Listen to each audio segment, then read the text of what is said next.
Welcome, everyone, to RB1 a Fantasy Football Podcast, part of the Fake Teams Podcast channel. I am the consummate professional, presenter of the DeAndre Swift gift for those with a swift lift up the fantasy gift list, first ranking officer of the Terry McLaurin Stan Club, and BFFs with the Oracle, your humble host, Pete Rogers. And I am joined for the first time in a long time by all the guys. We have the Duck Father, governor and overseer of the Derrick Henry Rage Manor, DK Metcalf's #1 admirer and caster of the double reverse chutzpah, resident old man Clark Barnes, Scotty Miller fanboy, mule skinner of the Zachards Decline Wagon, head excavator of the Robert Tanyan Canyon, and proud father Quentin Nelson, the tight end whisperer Jordan Smith, and loather of Adam Gase, doubter of John Gruden's Jacobs Handle shtick, lifeguard in training at your neighborhood Chase Claypool, thinks your favorite team is run by donkeys, the ginger scruffy man, Nick Butterford. Guys, how we doing today? Doing great, Pete. Doing swell. Very, very good, Pete. How are you? I am good. I put in the time and effort, you guys. As the host, I really want to present a finished and perfect product to our listeners. And so anytime I go through our intros without too many hiccups or snafus, I just, I like to give myself a pat on the back because my back deserves a pat. And I also don't make it easy on myself by writing a lot of these to have rhymes. I don't know why I do that to myself, but I succeed sometimes. And for that, I will be commended for in the history. Most of the time don't remember anybody's nicknames. And like when you were going through this just now, I was like, man, who got Chase Claypool? And then me. you were like, oh, it was me. Yeah. It was you. Yes. Nick just subtly being like, Chase Claypool, this guy called it. It's all right. I'm about to roll in my DeAndre Swift take last week. So, it's cool. Let's get to some week 7 stats and sits. Before we get into it, I want to quickly, we're not going to talk about them because they're on a bye, but Tua Tagovailoa is taking over the Miami Dolphins. So I'm sure we'll dive into that in much more depth next week when we do talk about a Dolphins game. But good for Tua. Sad for Ryan Fitzmagic. Fingers crossed. Let's hope that at the trade deadline he gets sent to the Dallas Cowboys because Andy Dalton not doing it. Fitz, the reports were that Fitz was upset about his subsequent benching. But first of all, he had to know this was coming.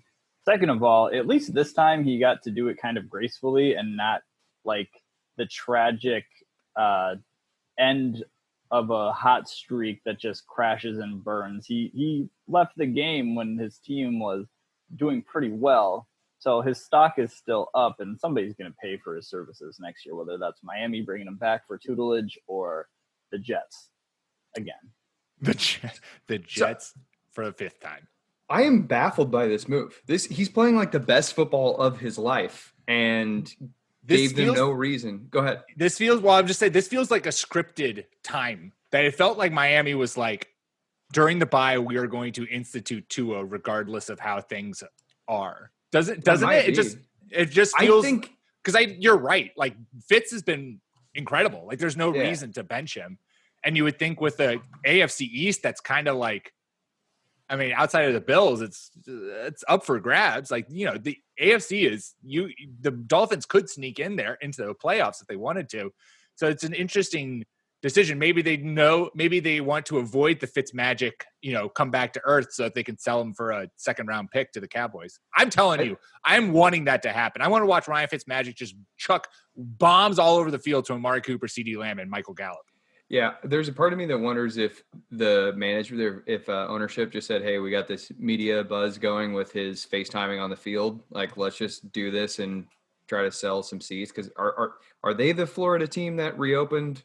They fully? are. Yeah, so maybe. Or maybe he's just kicking so much ass in practice that they don't have a choice. But I was really confused by this move.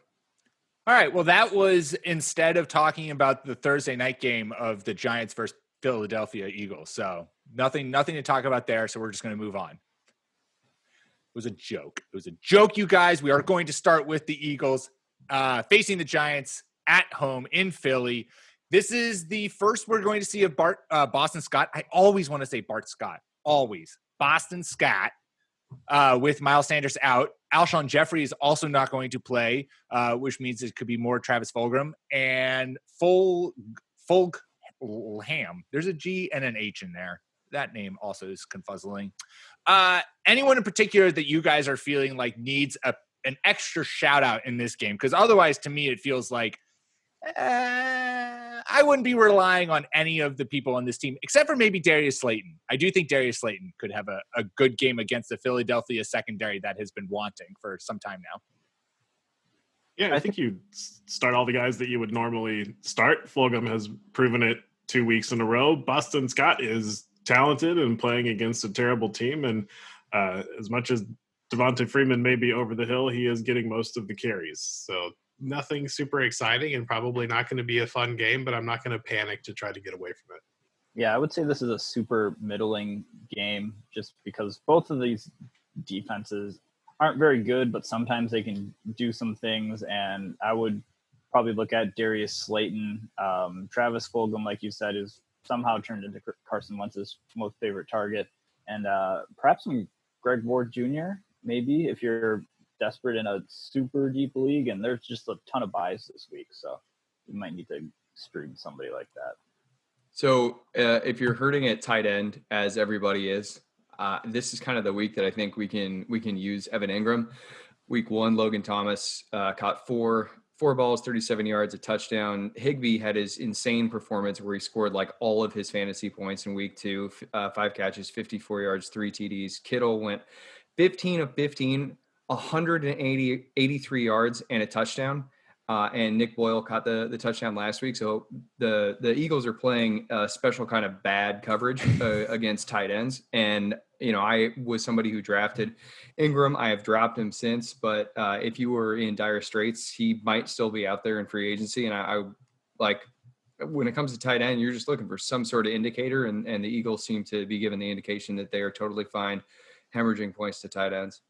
Nick loves my tight end room in one of my leagues. I'm debating between Tyler Higbee and Evan Ingram, Nick's favorite tight end prospects. Yeah, it's Ingram, and that's not close. All right, let's move on to the Pittsburgh Steelers heading to Tennessee to take on the Titans. And Clark, you are all kinds of hyped because after watching the Texans just throw the ball willy-nilly across this Titans defense, now Pittsburgh is coming in, and you get to see this Pittsburgh passing attack go against this Titans floundering secondary. Yeah, the Titans and the Texans both treated us to a really obvious showing that Neither one of these teams is very good on defense. David Johnson got into the end zone, and I think anyone who had a number in the high 80s caught a touchdown pass against the Titans. And the Titans did, 700 yards from Derrick Henry, I think, alone against the Texans. And so That's right. Both of these teams just showed us that they were bad. And the Steelers can run and pass. So I think this is when we dip into guys like James Washington with confidence and just try to get everyone into this game possible. Unlike the Titans' poor defense, the Steelers are actually kind of bringing it. But I think what the Titans do, they are still going to be able to do even against this good team. However, a little bit muted than what we saw last week against the Texans. I still think Derrick Henry is going to get his. I still think A.J. Brown's going to get his. Whoever is playing tight end, speaking of needing some tight end help, Stevie Ferkser, or whatever his name is. If Jonnu Smith isn't going to go, I'm plugging him in this week. So I think we should still get a lot of production out of this game, but maybe not quite as much from the Titans. Yeah, I think this is a good example of like Hermsmeyer's coined defenses don't matter, where basically for fantasy purposes, we just want to target high-scoring offenses that are playing each other and kind of just fire everybody up. So I like your take, Clark. It will be an interesting battle, though, because the Pittsburgh defense has allowed only 274 rushing yards to running back so far this season, which is what Derrick Henry ran for last week against the Texans. So it's going to be like, what is it? Big force, a movable object. That's it. Nailed it. This week to see whether or not I think obviously you're never going to bench Derrick Henry, but this is, I would certainly be like fading him slightly and not expecting him to maybe put elite RB1 numbers, but maybe more like back end RB1 numbers, which still it's like, what are we complaining about picking at straws? Maybe not a DFS play. Yeah, I think you start all the standard people that you feel should be starting. I would maybe fade Deontay Johnson until he's like proving he's back as a significant part of the offense. I know he's been hurt with the back and concussion in separate games, so I don't know, we just want to see him stay on the field. And if Chase Claypool has usurped him as a favorite target, I feel like Claypool's usurped Juju Smith-Schuster. I don't know if you guys saw the news of Juju perhaps not getting signed or not getting picked up again by the Steelers next offseason. So I kind of want to wait to see how the Deontay Johnson stuff plays out, even despite how talented he is.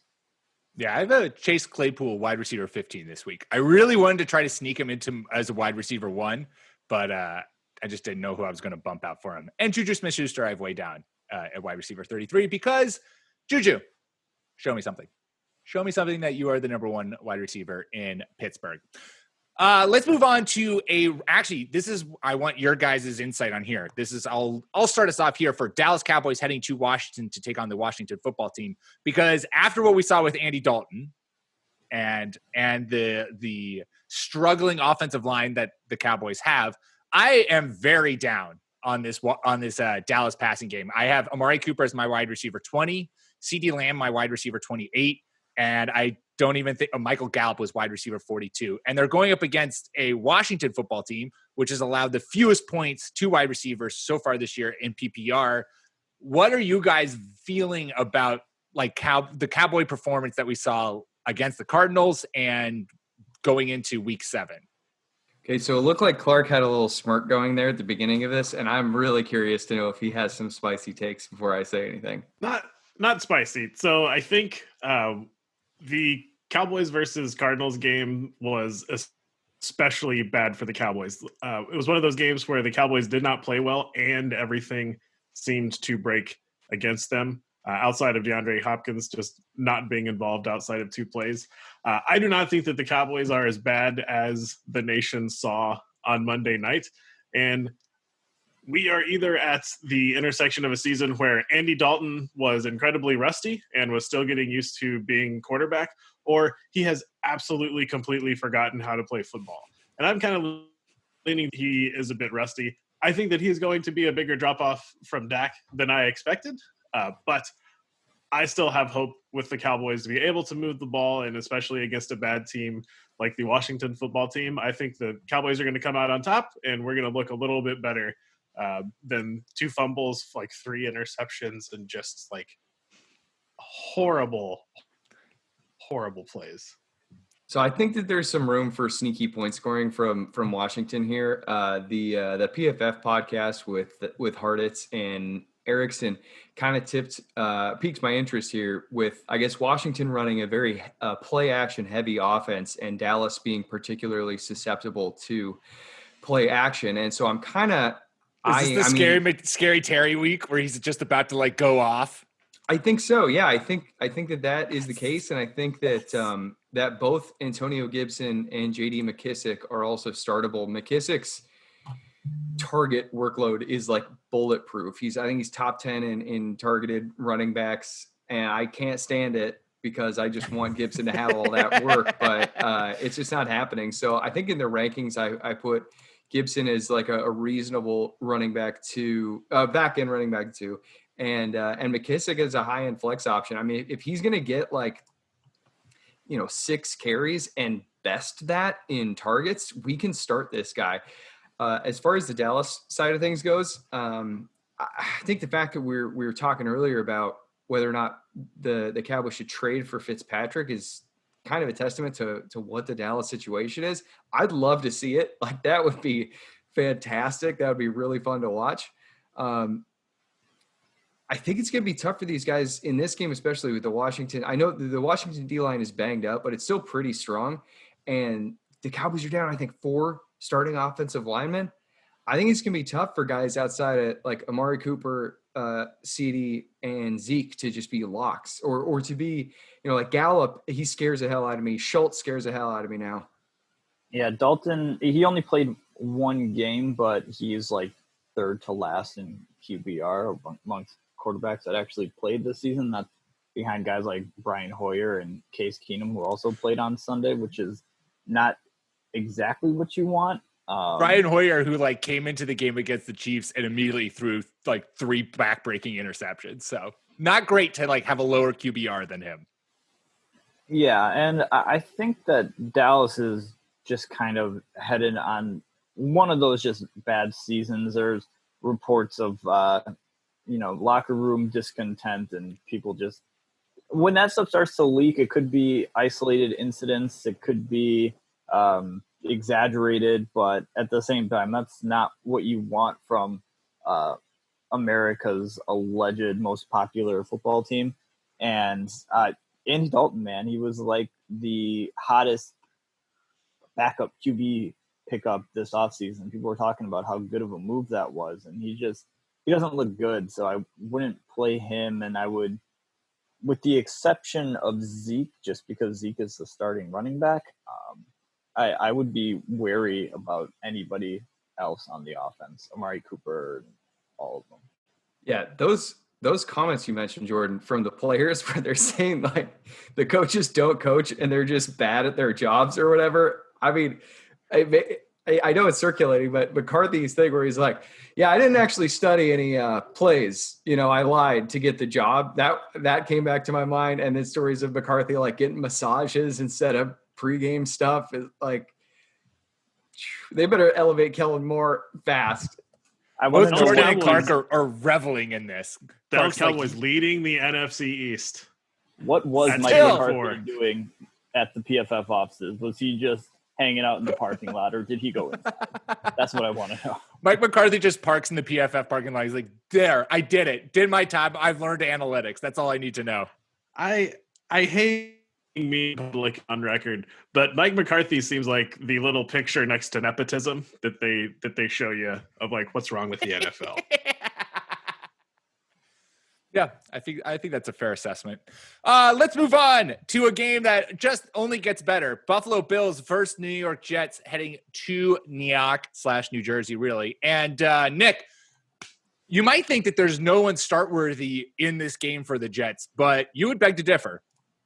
Yeah, and of course, I begged to differ a couple hours ago before he showed up with a groin injury on the. Well, he's always injured. Report. Just steer through it. Fight through the pain. So, Jamison Crowder, he's an every week wide receiver too. His target volume, no matter which player is the quarterback, if it's Darnold or like the corpse of Joe Flacco, he has only seen double-digit targets every week. Should he go? We need to get him in the lineups. He thrashed Buffalo in week 1, 7 catches, 115 yards and a touchdown. And Buffalo, they're a team that just does not prioritize covering the interior. You can take some time to look through their box scores, but they've been very friendly to opposing slot receivers. Now that said, if Crowder is not able to go, Braxton Berrios would be a worthy flex start. He basically filled in as like a poor man's Crowder workload wise and all that when Crowder was out with I think it was a hamstring injury for weeks like 2 and 3. But basically anybody starting in the slot against Buffalo is worth a start.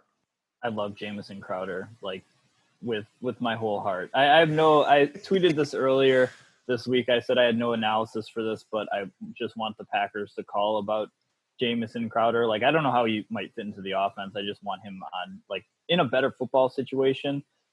Nick, what you said before about Crowder, no matter who's the quarterback, him getting his targets and his looks is just almost a guarantee. Even back to his Washington days, I was looking at his career game log, and his rookie season, he had 78 targets, but then the next 2 seasons, he had 99 and 103 while playing 15 and 16 games. And I believe Kirk Cousins was probably his quarterback at that time, but like Washington was a terrible team, but he was still getting his. So even if you're, New York Jets evasive, I would still count on Jamison Crowder in PPR leagues to just get you double-digit points. That just seems what he's capable of doing all the time. Maybe a good game for Zach Moss. That's the Bills. Oh, Clark! I was just about to say same thing. Keep going. You're doing great. Just because Singletary's looked really good, I think he's definitely taken the reins on that gig. And with the Jets, we're starting to be worried about teams playing them because they're going to get crushed so hard that rookie quarterbacks are going to come in and replace people who threw for 3 touchdowns. Yeah. I think that this could be, we might see a little bit of the Zach Moss goal line back that we were expecting his role to be before he got injured at the start of the season. The Jets are giving up the second most touchdowns to running backs so far this year. So Zach Moss might vulture some TDs this week. All right, let's move on to the Carolina Panthers heading to Nolens to take on the Saints. And this is a game where we're finally going to see Michael Thomas for the first time. But, Clark, it's not a great matchup for Thomas coming back, as the Panthers secondary has been pretty legit this year, allowing the fourth fewest points to wide receivers so far this year. So I don't have any reservations about starting Michael Thomas. I think that the Saints get back into gear and just absolutely crush the Panthers. I would lean away from playing against the New Orleans secondary here. I think Robbie Anderson is still a decent play, but if I've been skirting by with him instead of breaking ties against someone else on my bench, hard to say, like a wide receiver 20, 25, I might bail on him. I really just think the Saints are just going to absolutely pummel the Panthers, despite the Panthers playing well against some poor teams. Yeah, to kind of kick back on the Michael Thomas play, I think you play him if he's healthy, and Carolina's pass defense has been good, but I think we mentioned this before. It's like, why pass on them when you can run the ball all over them? And they're, according to Football Outsiders, they're 26th in rush defense. So you just take what they give you. Yeah. So, I mean, I'm not afraid of starting the Panthers passing game, guys. Marshawn Lattimore, Saints quarterback, is really struggling this year. I think last week he had like a perfect passer rating allowed. I'm cool with rolling with Robbie Anderson. I think his usage is just, it keeps him as a wide receiver one.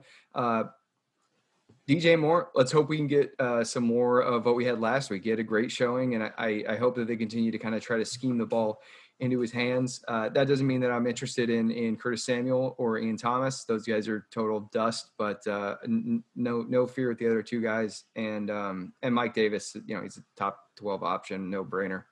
Yeah. My only fear with the Saints defense, their secondary has allowed a fair number of touchdowns to wide receivers, but they've allowed the second fewest yards and the fewest receptions. They've allowed only 43 catches through 5 games to wide receivers so far this year. So it is something, I do think that, I think Robbie Anderson probably has, I'm trying to remember where I had him.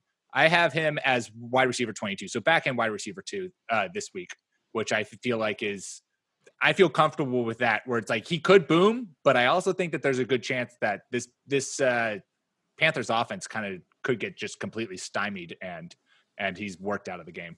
Cool. Beer bet. He finishes better than the wide receiver 15. Accepted. Cool. Let's move on. Green Bay Packers heading to Houston to take on the Texans. Clark, what in this game is floating your vehicle in the water? So I think folks may be a little worried after watching the Packers get just lambasted by the Tampa Bay Buccaneers. That was my fault. I pulled the Tampa Bay defense in favor of the Titans defense, so I'll apologize to all those Devontae Adams owners out there. Green Bay is going to bounce back and absolutely kill it against the Texans. Aaron Jones gets in there. I think maybe talked a lot about backup running backs going against 4 teams. The Texans have struggled to stop anything this year, and so I think if you're really desperate during the bye week, Jamal Williams is going to get you something, at least flex-worthy this week against the Texans. The Packers have showed their defense is not exactly stout either, and so I think we continue to see Brandon Cooks and David Johnson and Will Fuller just crush it. I'm stuck in a league choosing between Lamar Jackson and Deshaun Watson all of the time, and I'm now looking to trade Lamar Jackson. We talked about this a little bit last week. The schedule for the Texans opens up, and we're finally starting to see Watson do what we've seen him do in the past now that he's thrown the yoke of Bill O'Brien off. Yeah, you should look for the deep threats for the Houston Texans to be able to still do some things. Darnell Savage didn't practice today, so he's a guy that likes to lurk over the top, and they only have Adrian Amos back there otherwise. And Preston Smith hasn't played well. Kenny Clark has missed the past couple of games, so the pass rush just hasn't been getting there. And Deshaun Watson should have some time. I think the Texans' offensive line has been relatively okay this season. Clark, you might have to speak more to that. But better than last year. Jordan, I do like one more note. Oh, go ahead. Oh, I was going to say, I do like some Bob Tanyan this week. Texans giving up the 6th most passing yards to tight ends so far this year. I like Yeah, it. and we know tight end note for the Texans.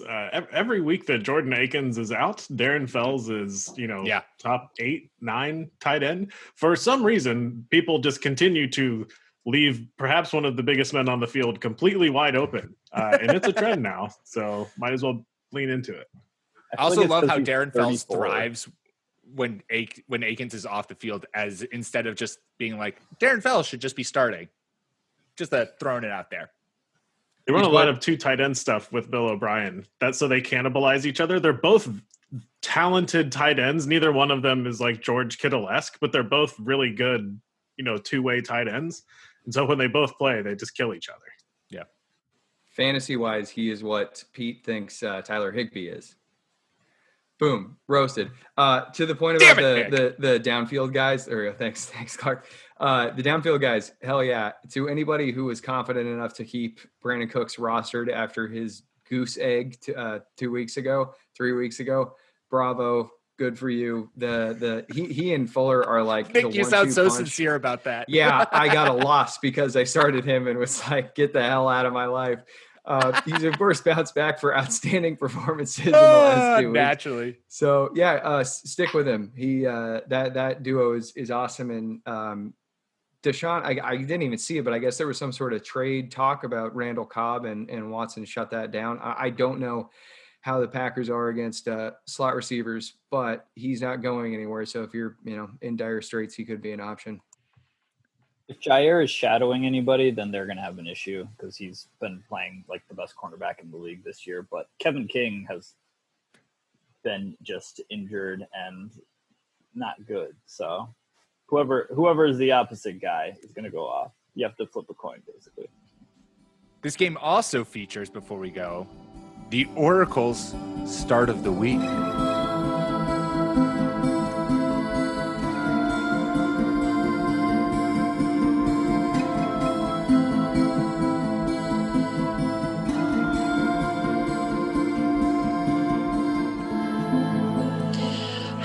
This is the Oracle here. My pick for the week is David Johnson because I sense he grew up in a combative relationship with 2 sisters who taught him to be tough and never get taken down.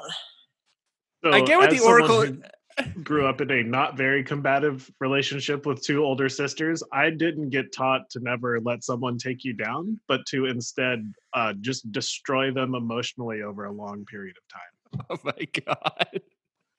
As another person who grew up with 2 sisters, I have learned over time that silence and just begrudging passive aggressiveness is how you get through.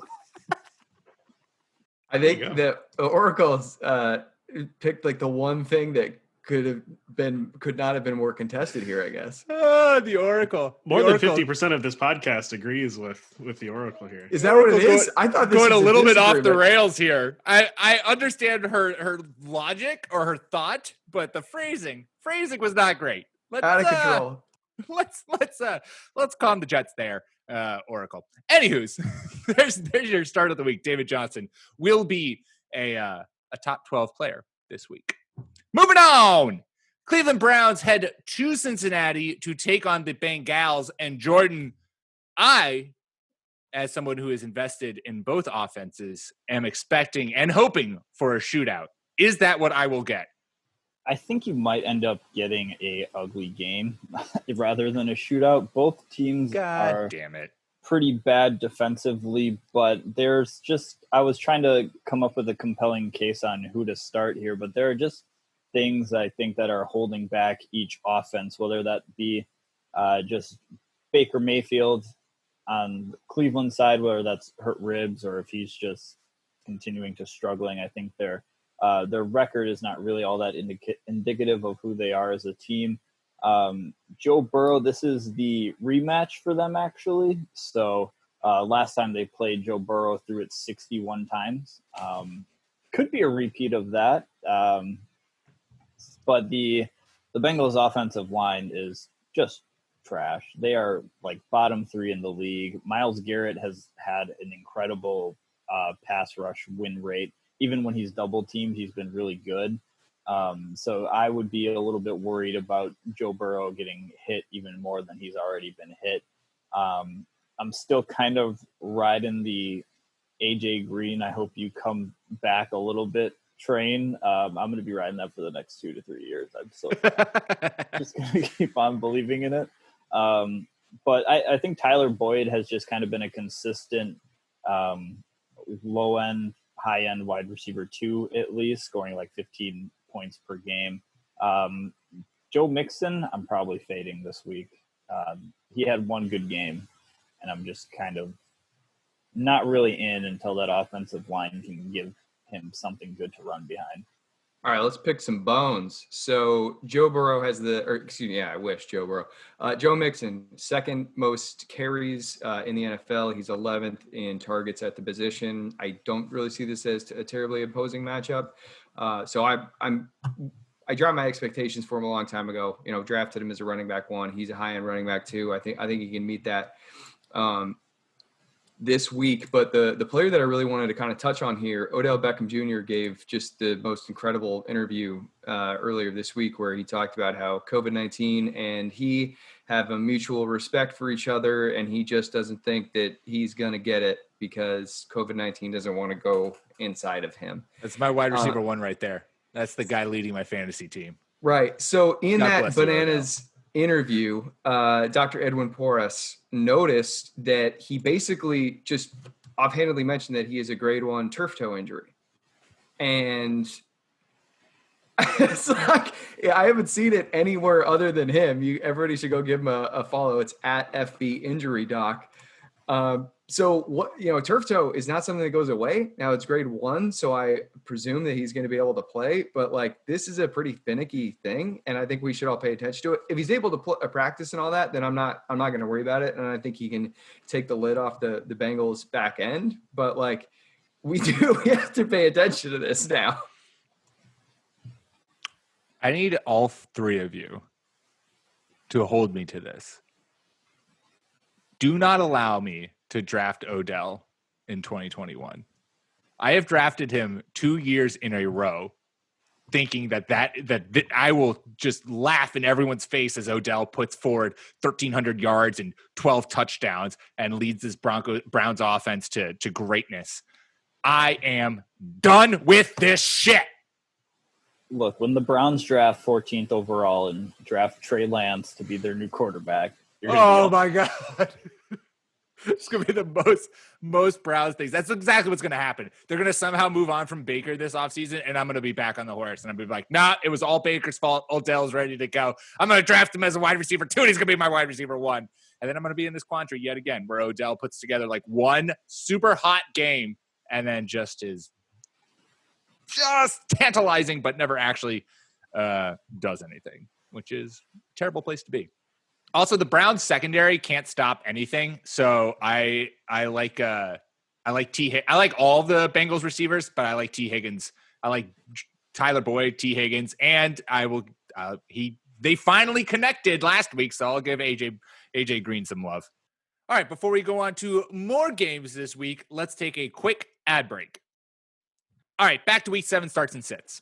Detroit Lions head to Atlanta to take on the Falcons, and I told you last week, DeAndre Swift breakout game. I'm telling you again, fire him up. I added him. I spent like $20 on my fab to get him in one of my family homegrown leagues, and I am going to start him with confidence against a Atlanta Falcons defense that is garbage, as we all know. And so I am trusting him to hold on to build upon what we saw last week against the Jaguars, and might even challenge AP for that starting gig moving forward. He looked really good. It was really unfortunate that he didn't get like any reasonable increase in his like touches or snap count. He's the best back there. Hopefully that talent wins out. You're fighting against Matt Patricia. And I will win that fight. On the other end, you saw Atlanta kind of get their dead cat bounce after firing their coach.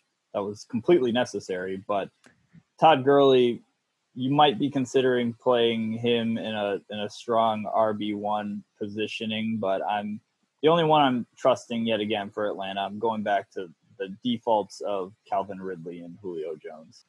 Yeah, I mean, I am counting on Adrian Peterson to continue to suck the life out of DeAndre Swift's fantasy value and betting against. Hold on, cat. Your cat does not approve of this message that you're putting out. Peterson slander. Take him out of the box. What's going on, by the way? He gets hungry and like knocks things off of the counter because it's a cat. But Patricia loves Peterson. Peterson is the old grizzled veteran. And so I think what we saw last week with just a couple of carries and a touchdown, if you are desperate at running back, it's still worth hanging on to. And God, against Atlanta, things should look good. DeAndre Swift should be getting the ball constantly, but we know that that's not how Patricia likes to do it. All right, let's move on. Seattle Seahawks head to Arizona to take on the Cardinals. And Nick, you are, after Kenyon Drake finally showed us something, very hyped about this Cardinals backfield. Yeah, so this came after I told everybody that Chase Edmonds is the guy and he needs to be added. This is very much and you go and totally redeem yourself, Dumb and Dumber scene. So Drake, he broke up the 69-yard touchdown that just made his box score look way better than it would have otherwise. And good for him. That's a real thing, and it happened. And now nothing nicer than a compliment for Nick being like, good for you, good for you. It's a real thing. I guess that happened. And it was so frustrating. But because anyway, now he gets to face the Seattle Seahawks front seven, which is like as bad of a professional front seven as you could ever dream up. They have to go on bye the following week, but then it is Miami and Buffalo and Seattle a friggin' again. And I mean, Drake is he's set up to continue his rush only like 18 to 20 touch workload in these terrific matches. And Edmonds, he had the chance. He did not steal the job. Drake's going to be, I think, a mid to high RB2 for the next 4 or 5 games. Now, what gets interesting here is that against Seattle, the pace will be pushed. And so I think in against Seattle and against Buffalo and maybe against Miami, there will be enough passing game work that Chase Edmonds remains flex viable. Last week was obviously one of those matchups that kind of a thing should have happened against Dallas, against the presumed Dallas offense, but the game script didn't work out that way. So I'm still holding out hope for Chase Edmonds as being a flex option, but as of right now, Kenyon Drake like locked in running back 2 based on his carry totals and the matchups. It should also be noted that week 8, Antonio Brown is off of his suspension, and the Seahawks are already letting it leak that they would really like to sign Antonio Brown, which I'm super excited for because I can't wait for Antonio Brown to come into that locker room and somehow, some way destroy the let Russ cook vibe that we've got going and convince Pete Carroll that actually Russ should be throwing the ball 10 times a game and Chris Carson should be carrying it 40 times a game. So can't wait for Antonio Brown to somehow ruin let Russ cook. Let's move on. Jacksonville Jaguars head to Los Angeles to take on the Chargers. And this is a truly incredible matchup for fantasy because it is basically, Nick, fire every single cannon that you have in your repertoire of cannons. Yeah, so I think the one that I'm the cannon, as it were, that I'm most excited for, though, or maybe not, is Mike Williams of the Los Angeles Chargers. So Keenan Allen, he evidently is still nursing his whatever injury he has, back injury, spasms. I think. Yeah, back injury. Yeah. He had 2 weeks or a week, I guess, to get right. They had their week 6 bye. The fact that he was still limited today, I mean, one, it's great that he was limited, that he got to get out there and practice. But 2, the fact that he's not over a back injury is really noteworthy. Back injuries, as Mike Williams knows, they can linger for weeks and for months. If he is at all slowed, the Jag defense is just not prepared to handle what Justin Herbert is bringing to town. And if you have Mike Williams, he needs to be in your lineup. Now, of course, if Allen plays, then Williams probably drops from like a wide receiver 2 to just a flex option. But keep an eye on this because this could be a fruitful situation. Yeah, Keenan Allen apparently has back spasms that Anthony Lynn says will be fine, which I take that to mean they're going to take a giant needle and shoot some cortisol into his back and then run him out there. But yeah, Mike Williams has been great this season, and Jacksonville, according to Football Outsiders, is dead last in pass defense. So I'd fire up Keenan, Mike, and Hunter Henry if you got them. I just replaced Ryan Fitzmagic in my lineup with Justin Herbert. So I'm very excited to go from one gunslinger to another gunslinger. I believe we are. So this is Herbert's 4th game. Is that correct? Or is this number 5 for him? Let's check. It is his 5th game. So something that has gone around in NFL circles before and just anecdotally seems to be a thing. A lot of young guys or new guys seem to have big 4-game runs before the league figures out what they can and can't do. Having a game against the layup Jaguars, I think, is going to help ease this transition for Herbert. But I would just keep an eye on it. If Herbert starts to look really bad and you can still get some value out of this offense, might be a good time to do it as the league possibly figures him out. I'm just really curious what y'all think about starting DJ Chark this game, and that is just for totally selfish reasons. I have Keelan Cole ahead of DJ Chark in my rankings this week. I trust Keelan Cole more than I trust DJ Chark to put a reliable. I think I have both of them just outside of wide receiver 2. Yeah, Keelan Cole, wide receiver 29, DJ Chark, wide receiver 30. I was really encouraged by the workload that he was given. You know, he was, as they say, genuinely questionable to suit up, and he got 14 friggin' targets last week. To me, that kind of reasserts that he is, in fact, the top dog. Now, Keelan Cole has been producing wonderfully, but Chark is the number 1 guy here, and the Chargers defense is great. 5 months ago, that was before they were demolished by injury. So I would start DJ Chark as a wide receiver 2. Let's continue. San Francisco 49ers head to New England to take on the Patriots. Jimmy G is coming back home to roost to take on Bill Belichick. And another backfield, Nicholas, that you are enticed by or at least have thoughts on. Yeah, so there was a report from The Athletic that came out this week that sort of indicated Jerick McKinnon is just not really looking that great as of late.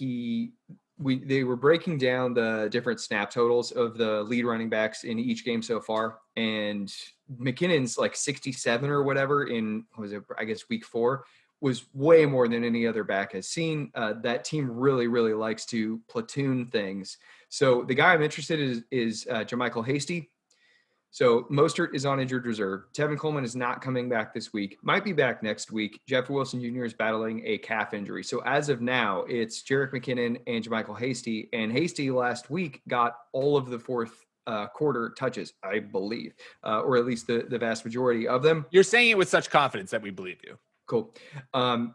What I take from that is they wanted to see what they had in the kid, and I guess confirming the eye test that McKinnon is looking a little tired. And that said, I still think that McKinnon will be the starter this week, but it could be much more of a 60-40 split than it was that first week with McKinnon, the second week with McKinnon just taking 90% or whatever of the snaps, and Jeff Wilson Jr. just riding the pine.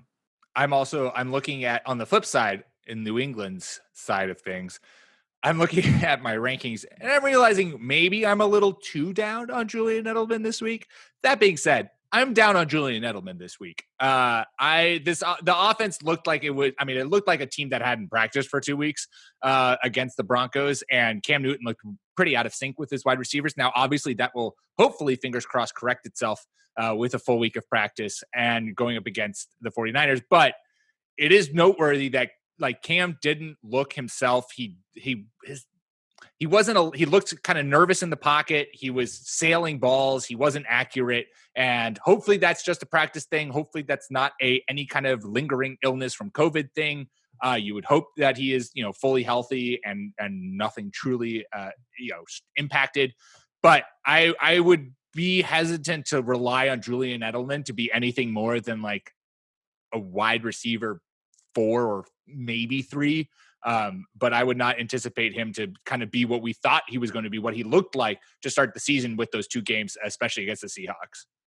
Edelman, I mean, I think his injuries are just catching up with him. And last week I was on my high horse about how he's back to the like wide receiver 1/2 fringe. Nah, I think he's a flex option, and it sucks. I think Damiere Byrd, his usage is so awesome. He's just not connecting. Yeah. But he is that downfield threat, and he is that guy. Like, he has replaced N'Keal Harry as like their big play guy. When Cam needs a play, he kind of looks at his way. So he's not a bad guy to own, especially in dynasty deep leagues. Like, roster, like, have him on your squad and see what happens. Yeah.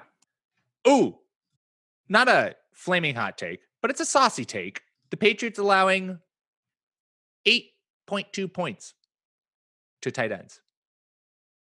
Are we worried about George Kittle? No, but maybe. I would still start him, because how the hell are you going to not start him? I know you're not going to bench George Kittle, but this could be it. This could be the game where George Kittle does not do a whole lot for you in the box score. I mean, they completely erased Darren Waller before, and Belichick does have a tendency to remove the number one offense or option in a team's offense. So this might be the worst George Kittle that we're going to get. And I am a George Kittle manager, so would love for him to be great. But as a Patriots fan, would love for George Kittle to disappear. It will be curious to me to see if Bill Belichick can make Jimmy Garoppolo beat him, which then the Patriots will win handily, or if Shanahan is good enough to, while the opposing coach is trying to make Jimmy Garoppolo beat you, still rushes for 250 yards against you. Yeah. I'd be a little bit more worried about Kittle if he was like the sole true number one option for San Francisco, but having Debo back and like Brandin Ayuk tends to do at least 1 or 2 good things each week. So that, I mean, if you want to get a little bit more optimistic about Kittle, that's how. Also, fire up Deebo Samuel this week. I know you're like, oh, but Stephon Gilmore's there. Stephon Gilmore's amazing. But there was a phenomenal stat that went around in last week's game, which was Deebo Samuel had like 75 yards receiving, but all of his passes were behind the line of scrimmage, which is truly incredible. But because of how the 49ers use him, he's like, if they keep using him that way, then it doesn't matter how good Stephon Gilmore covers Deebo Samuel. If Deebo Samuel is just getting screen passes and is able to, gain yards after the catch for those. So I would still confidently fire up Deebo Samuel this week. Pew, pew! Let's move on. Kansas City Chiefs head to Denver to take on the Broncos. And Jordan, is there anyone in this game that you are particularly vibing with? I really like Pat Mahomes as a player. He's pretty good. Never heard that one before. No, I think what you saw last week after there was a little bit of concern with Clyde Edwards-Helaire, I think, in terms of fantasy points and where he was going to get those in the end zone, or get points out of scoring touchdowns, I should say. But I think those concerns can probably be alleviated a little bit, even with the addition of Le'Veon Bell. I don't think Le'Veon Bell moves the needle that much for what the Chiefs want to do on offense, considering they had guys like LaShawn McCoy last year to kind of do some of the same things that I expect Le'Veon Bell to do. Travis Kelce obviously is going to just keep on delivering. I don't know if I like anybody on the Broncos other than Jerry Jeudy. Melvin Gordon is practicing again. The story here is Le'Veon Bell and Clyde Edwards-Helaire. Bell had to sit out for 5 days for the NFL's COVID rules, and that's just going to be super interesting. We'll also see if Melvin Gordon's strep throat is any better. Phillip Lindsay, God, you just forget. He looks so awesome. He runs so hard. He is just so much fun to watch. He's just a little guy, so you feel like you're only going to get 12 or 13 games out of him. But if I'm the Broncos, I'm just going to let it rip with him. And yeah, Edwards-Helaire has always looked good. I just, as a heavily invested Edwards-Helaire guy, Bell, oh boy. Oh, that's scary. I like Noah Fant's prospects in this game again, too. I think he's been dealing with some stuff, but now he should be back. So, Pete, you got me all hot and bothered about Mr. Tim Patrick after the spicy talk on Monday night. Let's show the guy some love. So, Jerry Jeudy, operating mostly out of the slot, and that's great for him. He gets some good matchups, but it looks to me like Tim Patrick is actually the top dog in this passing game. Noah Fant being out could, change the makeup of the offense a little bit. KJ Hamler, yeah, maybe. But what Patrick's done is really impressive. So through the first 3 weeks of the season, only had a total of 14 targets. Last 2 weeks, he's had 15. He showed very well in that third one and to start the stretch run there. They're buying in week 5, but he's scored in 2 of the last 3, cleared 100 yards in 2 of the last 3. Overall, he is the target leader for this team, and that's with not having a prominent role through the first 2 weeks of the season. Just taking a peek at his team share of the air yards, 26.24. I mean, yeah, the dude's like, he's the team's X receiver with Cortland Sutton on, out for the year. Yep. And Kansas City, they played decent pass defense, but there's going to be a lot of opportunities. And with Drew Lock kind of taking on the Jameis Winston just chucking balls mantra, if I'm in need of a receiver or in need of a flex option, I'm getting Tim Patrick in there. Yeah, I totally agree. And I want to bring it full circle and wrap back to some Clyde Edwards-Helaire talk, because I would be a little nervous about him this week, not only because it's the first time we're going to see the Chiefs backfield with Le'Veon Bell, presumably having some sort of role in there and what that could mean. This Broncos defense has also been really good against the running backs so far this season. They've only allowed a rushing touchdown so far this year. And we know that is an area where Clyde Edwards-Helaire struggles to begin with scoring. And so this could be another situation where maybe Edwards-Helaire gets, 80 to maybe even 100 yards rushing, but doesn't get that touchdown. And that touchdown could likely goes to, Travis Kelce, or maybe we see Le'Veon Bell sneak it in for some play. But I would not be against tempering expectations for Clyde Edwards-Helaire this week. I know, Nick, you have him as running back 9, which is, it's not low, but it is lower than normally where kind of people feel like he is ranked. Yeah, he's going to continue to – I think he'll continue to drop as Le'Veon Bell has more time to absorb the playbook. I do think his pass-catching ability is going to infringe upon Clyde's workload. And, last week CEH did have the touchdown. It was called back. It was like a 10-yarder or something like that. But Bell, he's a big-bodied guy. And one of the things about Clyde that was a knock on him was that he doesn't have elite speed. And I just kind of wonder if – his inability to really explode like a lot of running backs can, and also being undersized, or, however you want to phrase it, not 225 pounds like Bell is. I think Bell could actually take on like a 12 touch workload, a lot of passing game usage, and also kind of be their primary goal line back. So yeah, now that said, I think Clyde's going to get 18 touches a week. So I'm not worried. I don't think that'll be a top 5 candidate that often as the season progresses. All right, we got 2 games left to talk about. Tampa Bay Buccaneers heading to Las Vegas to take on the Raiders. And this Tampa Bay Buccaneers defense is, we saw it just completely stymie the Green Bay Packers last week. And so for me personally, I am, if I can, staying away from anyone on the Raiders, even Josh Jacobs. I am not wanting to. I don't think that Josh Jacobs is going to put forward a running back 1, maybe even a running back 2 performance this week, just because of the fact that this Bucs defense has been shutting teams down with ease. And on the flip side, I'm firing up my Ronald Jones yet again, because the Raiders on the flip side have been giving up the second most fantasy points. So not Josh Jacobs, Ronald Jones gets to play the Packers, who've given up the most points, and now gets to play the Raiders. So I'm expecting, let's see if Ronald Jones can go for 4 games back-to-back with 100-plus rushing yards. Yeah, Jones, he's such a Fournette-dependent player, so we have to continue to monitor Leonard Fournette's ability or availability, sorry. If he's not a go, or if it's going to be limited again, he was only supposed to be kind of used on like a single digit touch count last week and then wasn't able to go. So Jones may have another just tee off weekend. I initially had him, I think, in the top 12, and I believe I dropped him. Yeah, he's number 13. I just with the potential for Fournette to return, I didn't want to place him in the top 12, but I think he is the overall running back 12 in a half point PPR scoring. as far as Josh Jacobs go, I hate on him all the time. He's never scored a touchdown in a Raiders loss. I think that they're going to lose.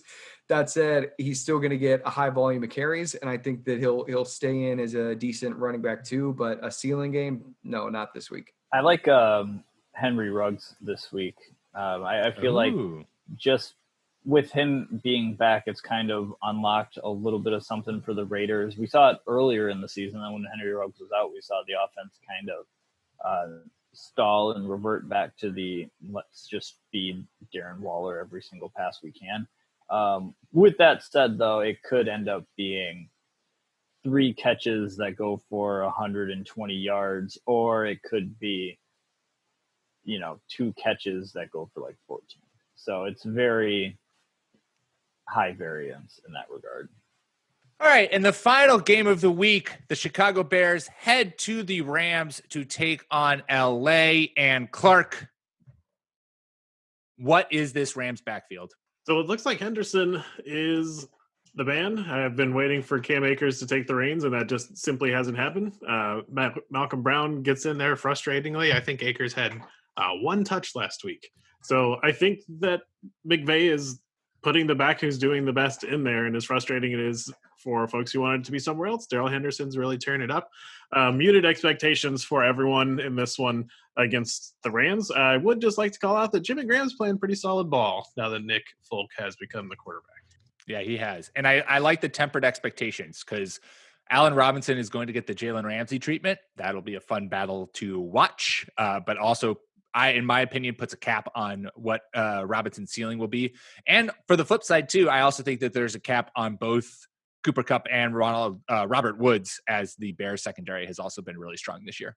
Yeah, kind of some coach bullshit last week when Sean McVay was saying that Cam Akers, now that he was back, he's going to be integrated a little bit more into the offense. And yeah, that 1 touch, it could have been just one of those situations where the way the game was going for them, that they just had to go with Henderson and hope for the best. But yeah, the Bears have been playing pretty well on defense, at least. So I kind of want to stay away from the Rams backfield until further notice. All right. Well, there you go. There's all the information you possibly could need for week 7 to win your matchups. And if you lose your matchups, it's because you didn't listen to this podcast twice. You always have to listen to the podcast twice, people. Not just because we want to boost our download numbers, but also because that's how you get the most information. This is common. This is how people do it. Make sure you subscribe to the Fake Teams Podcast channel so you never miss an episode. Wherever you get your podcasts, iTunes, Spotify, Stitcher. That is how you'll not only get us, but also our fantasy baseball and fantasy basketball podcast. You can follow us on Twitter at RB1 Podcast. Follow myself at Pete M. Rogers. Follow Clark at NFL Clark. Jordan at Jordan_Smith27 and Nick at Ginger__Nick without a K. We will be back at you next week. Best of luck to everyone in their matchups this week. Until then.